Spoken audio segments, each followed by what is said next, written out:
Both of them are swordsmen, both are the strongest characters alive, and one of them is stronger than the other.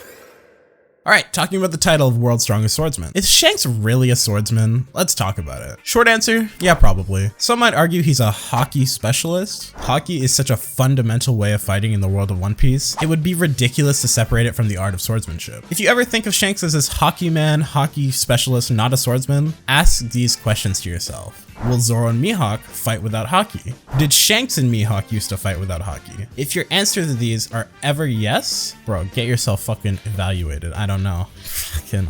So there's an argument to be had that some characters in One Piece that use swords may not actually be swordsmen due to their vast variety of abilities that are absolutely different from owning a sword. Some of the best examples of these would be Big Mom, Fujitora, you could argue Kaku. So for me, I would argue that even if they do have separate abilities, they're probably still swordsmen if their primary way of fighting is a sword. So we wouldn't say characters in Bleach aren't swordsmen just because they have a wide range of abilities coming from either Kido, Hakuda Combat, or just special abilities that come from their Zanpakuto. This is all still pretty irrelevant, as with Shanks, for example, pretty much all we've seen is his mastery with the blade. So for this video, I'm considering Shanks as a swordsman. If that makes you mad, if that rustles your jimmies, then I don't know what to tell you. I think it's pretty obvious he's a swordsman, but there are more questions to be had. Does Shanks being a swordsman mean he's weaker than Mihawk? There is an argument to be had that although Mihawk is the most skilled swordsman, Shanks may have a stronger moveset outside of swordsmanship that would put him on top. So I'm going to take this point from a Mr. Morge video. You could say Floyd Mayweather is the strongest boxer in the world, but then you could still argue that in a fight, someone like Conor McGregor could beat him, because he has a wide range of martial arts knowledge. This is a decent point, however, considering all we know of Shanks as a fighter currently, he almost certainly seems to be a swordsman, so any argument from me or you would just be headcanon. Still, if it turns out Shanks does have this insanely versatile moveset that puts him above Mihawk,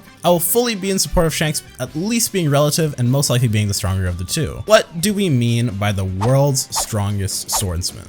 Well, based on Viva card information, which to be fair isn't always 100% factual in my opinion, I'm thinking about when it said you had to be light speed to dodge Nell's attacks. What the Viva card says is that Mihawk sits at the top as the strongest of all swordsmen. He looks forward to the day a swordmaster will emerge to surpass even his rival red-haired Shanks. Now, this kind of makes it sound like Mihawk is just the strongest person that owns a sword, but let's keep going. So let's talk about feats over statements. Talking about Shanks' feats, they're just insane and they're definitely the primary reason why he's considered over Mihawk, as in comparison, Mihawk's feats tend to be kind of ass. We see Mihawk clashing with characters like Vista and Crocodile, people you would assume Mihawk as a Yonko level character would have no problem just utterly obliterating. At the same time, we see Shanks being a badass every time he's on screen. From stopping a Kainu, to scaring the fuck out of Green Bull, to clashing with Whitebeard, Shanks has no shortage of proving his strength with a Yonko. That being said, talking about these topics, two questions emerge for me. Are feats always really overstatements? And does Mihawk really have no impressive feats to speak of? Let's talk about the latter first. The fact that these two had legendary duels that even characters like Whitebeard respected and were known by many to echo over the Grand Line is a huge feat for both characters. Mihawk also does have a couple things you could call feats. He uses what is considered the most powerful blade in the world, and from what we know, the most powerful in existence, Yoru. Considering how much it took Zoro to wield Enma and the insane power boost he obtained from the sword, Mihawk's Yoru must 1. Offer significant power to its wielder, and 2. Require an insanely powerful person to wield it. In comparison, at this current point, we don't even know the Mado grade of Shanks' Griffon, and even if it is one of the 12 Supreme grade swords, we know for a fact it's not better than Yoru. Additionally, Mihawk is the only person alive who has created a black blade.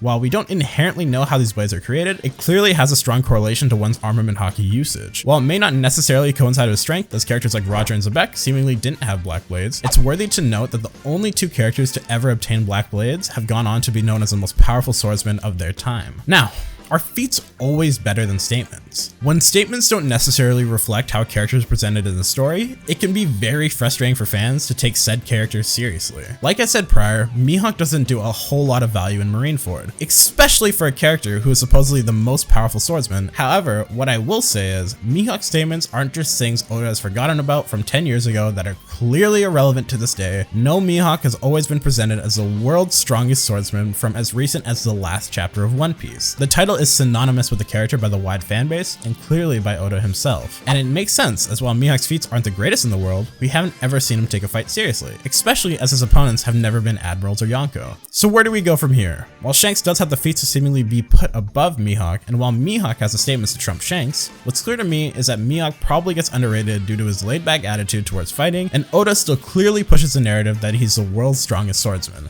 something fans just can't ignore as much as they want to. From everything we've seen, the characters are most likely relative, and if you have an opinion that differs from mine, that is completely fine. I view these two as the Roger and Whitebeard of a new era. Characters with world-shaking duels respected by the most powerful people in One Piece. With that said, if I had to give it to one character, I'm gonna give it to my boy, Hawkeye's Dracula Mihawk. I have seen disgusting mental gymnastics to get around the world's strongest swordsman title, and it's clear to me many of the arguments people make in relation to Shanks not being a swordsman would never stand when talking about other sword-wielding characters in and out of One Piece. I'll end it with this. First, do you think Shanks would be okay with Mihawk being called the world's strongest swordsman if Shanks was clearly the more powerful of the two? And second, don't you think there being another swordsman than Mihawk ruins Zoro's character that has been built up since the East Blue? Check out the video discussing who I think is the most overrated character in all of One Piece. And with that, I will see you guys later.